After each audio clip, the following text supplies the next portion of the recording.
Bonjour à toutes et à tous, et bienvenue dans l'Historien du dimanche. Je suis ravi de vous retrouver aujourd'hui pour une nouvelle plongée dans les annales fascinantes du passé. Installez-vous confortablement, prenez un café ou une tisane, car notre voyage nous emmène cette fois-ci sous le soleil ardent de l'Égypte ancienne, à la rencontre d'une divinité dont le regard perçant a traversé les millénaires. Imaginez un ciel d'azur, une brise chaude qui soulève le sable, et soudain, dans l'immensité bleue, la silhouette majestueuse d'un faucon.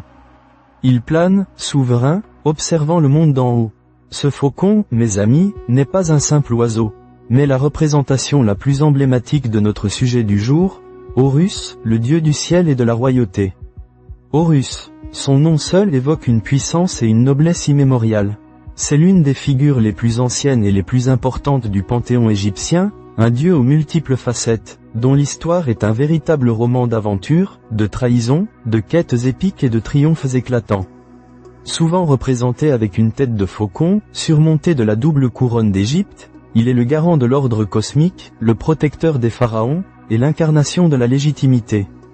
Mais avant de régner sur les cieux et sur les hommes, Horus a dû surmonter des épreuves incroyables. Et c'est là que notre histoire commence. Au commencement, il y avait Osiris et Isis, le couple divin par excellence, symbole de fertilité et de justice. Osiris était un roi bien-aimé, qui avait enseigné aux hommes l'agriculture, la civilisation. Mais, comme dans toutes les belles histoires, il y a un grain de sable, une ombre au tableau. Cette ombre, c'était Seth, le frère cadet d'Osiris, jaloux, impulsif, incarnation de la fureur et du désordre. Seth, aveuglé par l'envie, ourdit un plan machiavélique. Il assassina Osiris, le dépça en 14 morceaux et les dispersa à travers l'Égypte, dans l'espoir d'éliminer toute trace de son frère et d'usurper le trône.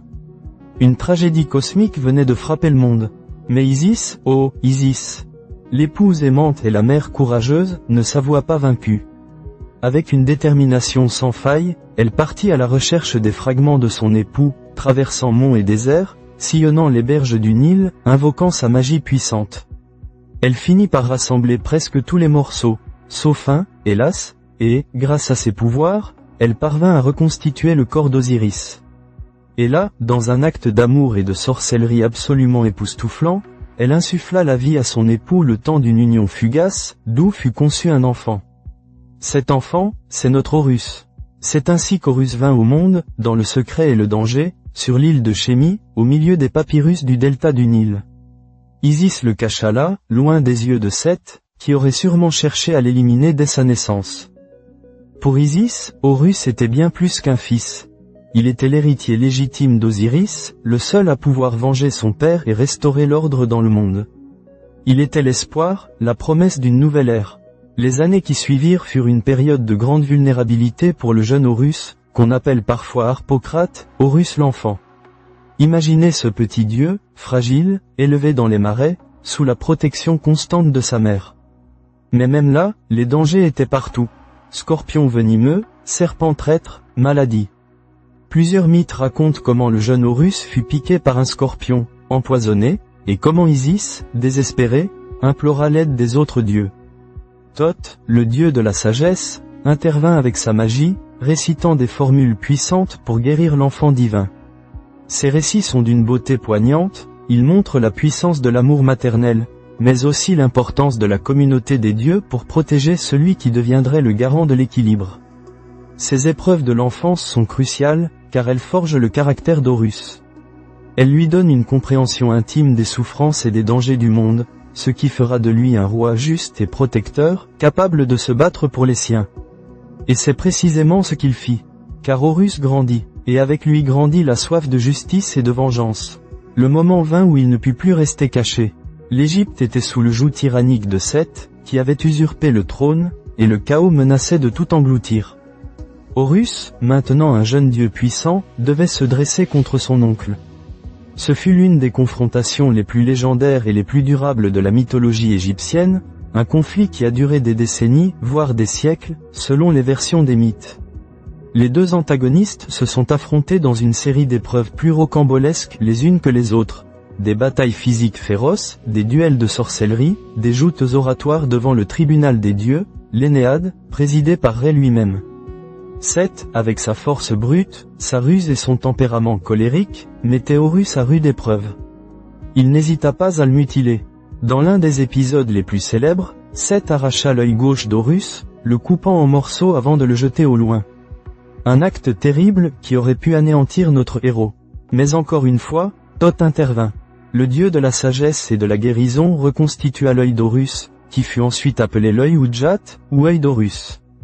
Et cet œil, mes amis, est devenu l'un des amulettes les plus puissantes de l'Égypte ancienne, symbole de protection, de guérison, de bonne santé et de prospérité. Si vous avez déjà vu une amulette égyptienne, il y a de fortes chances que ce soit l'œil d'Horus. C'est un rappel constant de sa résilience et de sa capacité à triompher du mal. Isis, toujours là, joua aussi un rôle essentiel dans ce conflit, usant de sa magie pour aider son fils, même si parfois, ses interventions étaient, disons, ambiguës, comme lorsqu'elle transforma Seth en porc, ou quand elle faillit même blesser Horus par accident en cherchant à piéger Seth. Ce qui prouve que même les dieux ont leurs moments d'hésitation et d'imperfection. Mais la justice finit par l'emporter. Après des débats houleux et des jugements divins, le tribunal de l'Énéade finit par reconnaître Horus comme le légitime héritier d'Osiris. Seth fut banni ou contraint de servir Rê dans sa barque solaire, symbolisant ainsi le triomphe de l'ordre sur le chaos, de la civilisation sur la sauvagerie. Horus avait vengé son père, et l'équilibre pouvait enfin être rétabli en Égypte. Avec cette victoire, Horus ne devint pas seulement le dieu du ciel, mais aussi le dieu de la royauté. C'est une distinction fondamentale. En effet, chaque pharaon d'Égypte était considéré comme la manifestation vivante d'Horus sur terre. Le pharaon n'était pas seulement un homme, il était la divinité incarnée, le garant de Maat, cette notion fondamentale d'ordre, de justice et d'équilibre cosmique. C'est pourquoi vous verrez souvent les pharaons représentés avec les attributs d'Horus. La couronne blanche de Haute-Égypte et la couronne rouge de Basse-Égypte combinées, ou encore le faucon protecteur planant au-dessus d'eux. Ils portaient un nom d'Horus dans leur titulature royale, soulignant leur légitimité divine et leur lien direct avec ce dieu fondateur. Le trône d'Égypte n'était pas un simple siège, c'était le trône d'Horus, et le règne du pharaon était une continuation du règne divin. Horus est donc bien plus qu'un simple personnage mythologique. Il est le pilier sur lequel repose toute la conception de la royauté égyptienne. Il est le défenseur des faibles, le juge impartial, le protecteur des récoltes, le guide des âmes vers l'au-delà, le Dieu dont l'œil veille sur chacun de nous. Son culte était immense et s'étendait dans tout le pays, avec des centres importants comme le magnifique temple d'Edfou, dédié à Horus Béhédéti, le faucon ailé, protecteur des villes.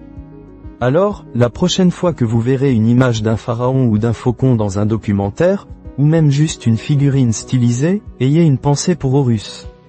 Pensez à cette histoire incroyable de vengeance et de justice, à l'amour indéfectible d'une mère, et au triomphe de l'ordre sur le chaos. Il nous rappelle que même après les pires épreuves, la lumière finit toujours par percer. Son héritage est intemporel, imprégné dans les pierres des temples, dans les hiéroglyphes et dans le cœur de la civilisation égyptienne. Horus est un symbole de résilience, de protection et de souveraineté. C'est une figure qui continue de nous fasciner, des milliers d'années après que son culte ait illuminé les rives du Nil.